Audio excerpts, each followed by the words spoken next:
Welcome to Paranormal Vines. I'm your host, author and ghost historian Mike Ricksecker. Over the past several years, I've interspersed this within a number of different things, primarily my Ghosts and Legends episode, every once in a while on its own as a standalone episode of Paranormal Vines. And today what I'm doing is I'm recapping the collection. I started this whole thing, episode number 1, going over ghostly vintages that I had picked up and how people within the paranormal field also collect wine.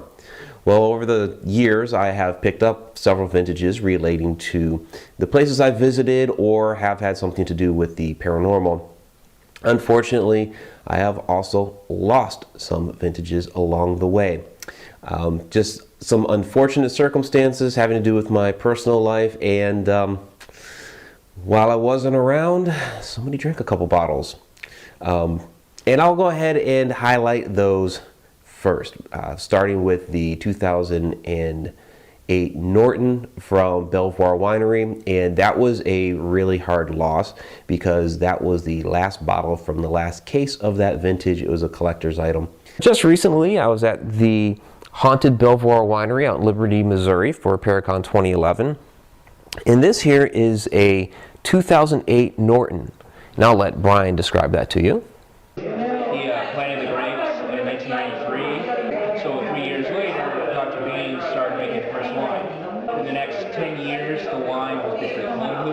Homebrewed, we can't sell to the public. It was just his time to refine and perfect the recipes. First wine is our 2008 Norton. That is the first year that we could actually start making wine for the public. Okay, and that is what I am actually drinking. Yes. It's the 2008 Norton. And then later, which I enjoyed, by the way. Later in August, we'll have a 2009 Norton. Okay.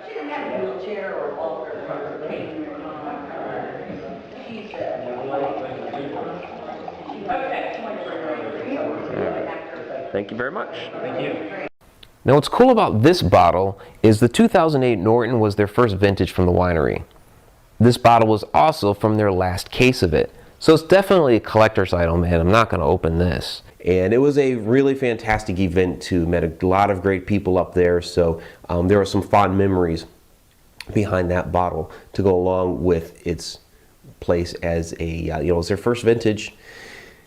And yeah, that was a hard loss there. The other one is the bottle of wine I had from the Old Post Vineyard from Fort Chaffee in Arkansas. Picked that up while we were doing that investigation, and of course, if you've been following my videos, you know that Fort Chaffee unfortunately burned down. Well, the old, not all of Fort Chaffee, but the old medical complex, the Labyrinth. They still have, of course, Fort Chaffee is a running facility, so the main base is still there, of course. But as far as the haunted locations there, the one that's left is the haunted prison, which they still run events out of, but the medical complex is gone, and I highlighted that particular bottle of wine while standing outside of that.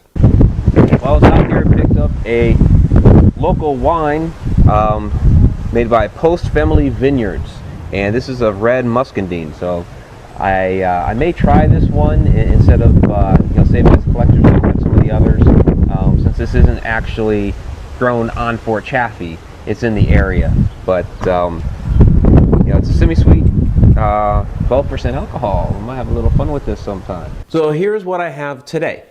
And I will go ahead and start with the Ghostly White. I picked this up, this was a gift from Linda McCauley when I was out at a psychic and paranormal gathering back in 2010. So that was about 6 years ago now. So that's been hanging around for a while. That was highlighted in the very first Paranormal Vines episode.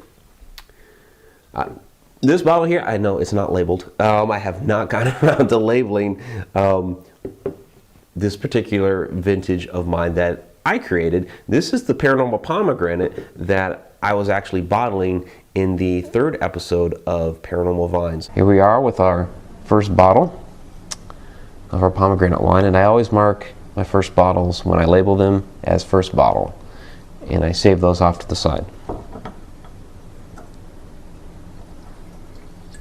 And away we go.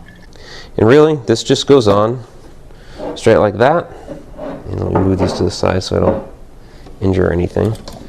And it just That's it. The soft rose wine from Oliver.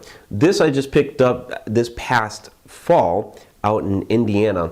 We were in Hartford City investigating a old speakeasy. I was with Dave Spinks and David Weatherly, Society of the Supernatural. We are now. And while this wasn't extremely local, we were investigating Hartford City. This particular winery is in Bloomington, Indiana, but it was close enough to me.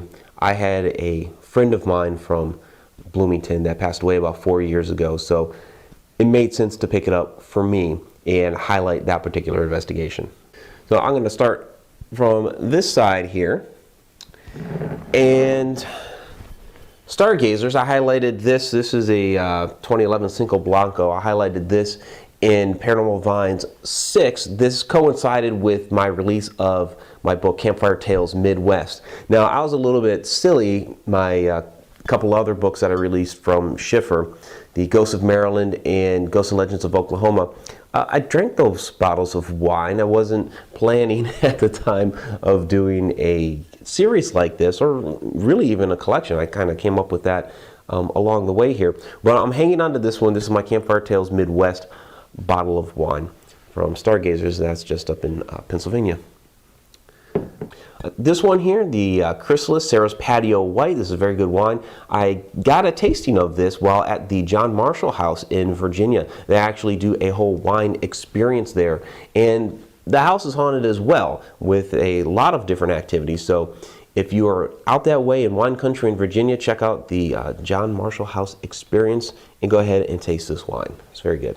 Now these two here I just picked up recently in Illinois. I've been doing a lot of different things out there lately, primarily the Goldenrod Showboat investigation. So go ahead and check out that video, the Ghosts and Legends, and there's also a Paranormal Roads video highlighting the Goldenrod Showboat, as well as a Paranormal Roads video on a number of cemeteries out there and a couple of creepy houses.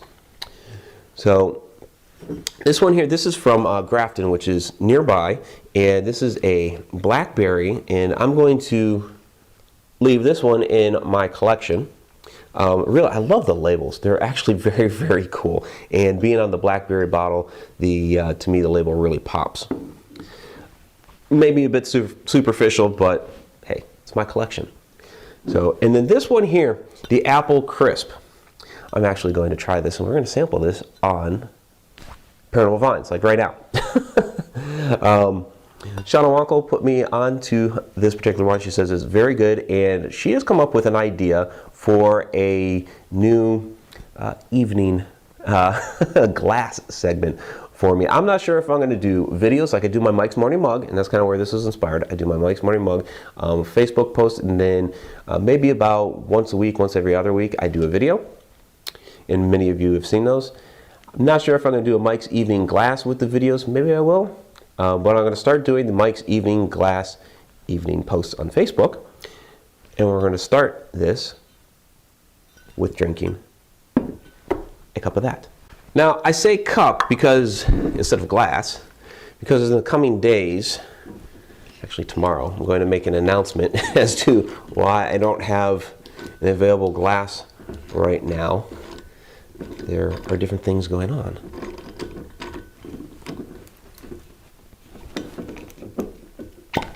There we go. And I know I'm not giving it a chance to breathe here, but that's okay. And yeah, I probably should have taken that out first. But there we go. We're good. So, Apple Crisp wine from Grafton, Illinois, per the recommendation of Shauna.